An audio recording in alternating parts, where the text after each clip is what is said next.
స్వాగతం సుస్వాగతం.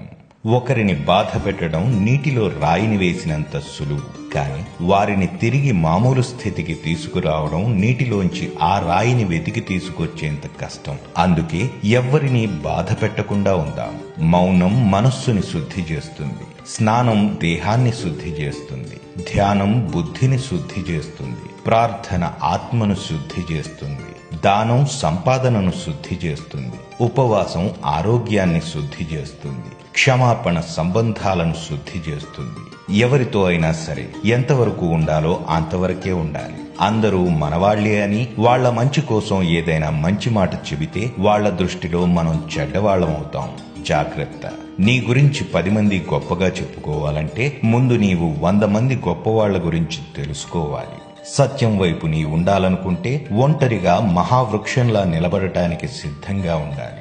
ఒకవేళ పడిపోవాల్సి వస్తే మళ్లీ మొలకెత్తడానికి విత్తనంలాగా పడిపోవాలి. జీవితం ఎప్పుడూ ఒకేలా ఉండదు, చాలానే చూడాల్సి వస్తుంది. వాటన్నింటినీ ఎదుర్కొనే ధైర్యం ఉన్నప్పుడే జీవితం అర్థవంతంగా ఉంటుంది. ఏ క్షణంలో అయితే మన పట్ల మనం నమ్మకాన్ని కోల్పోతామో ఆ క్షణం నుండే మనం చచ్చిన శవంతో సమానం.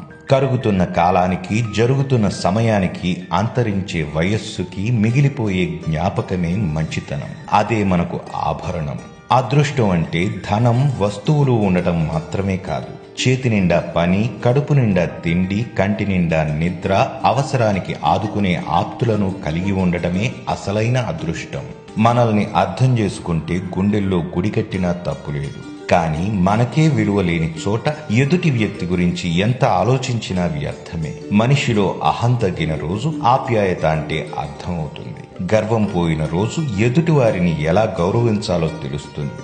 నేనే నాకేంటి అనుకుంటే చివరకు ఒక్కడిగానే ఉండాల్సి వస్తుంది. గౌరవ మర్యాదలు ఇచ్చిపుచ్చుకుంటూ అందరితో కలిసి ఆనందంగా జీవించడమే మంచి జీవితం. నిరంతరం వెలిగే సూర్యుణ్ణి చూసి చీకటి భయపడుతుంది, అలాగే నిత్యం కష్టపడే మనిషిని చూసి ఓటమి భయపడుతుంది. ఇతరులు ఎలా ఉన్నారో అలా ఉండాలని భావించకు. నీకంటూ ఒక విలువ ఉందని తెలుసుకో. అలాగే నీకన్నా తక్కువ స్థాయి వారిని చూసి ఆనందపడకు. పై స్థాయి వారిని చూసి లక్ష్యమేర్పరచుకో. నీవు ఈ ప్రపంచానికి అర్థం కాకపోయినా బ్రతికేయవచ్చు, కానీ నీకు నువ్వే అర్థం కాకపోతే ఈ ప్రపంచంలో ఎక్కడా బ్రతకలేవు. జీవితంలో సంపాదన పెరిగితే ధనవంతుడివవుతావు, వయస్సు పెరిగితే ముసలివాడివవుతావు, కానీ నీలో మంచితనం పెంచుకుంటే మంచి మనిషిగా కలకాలం చిరస్మరణీయుడివవుతావు.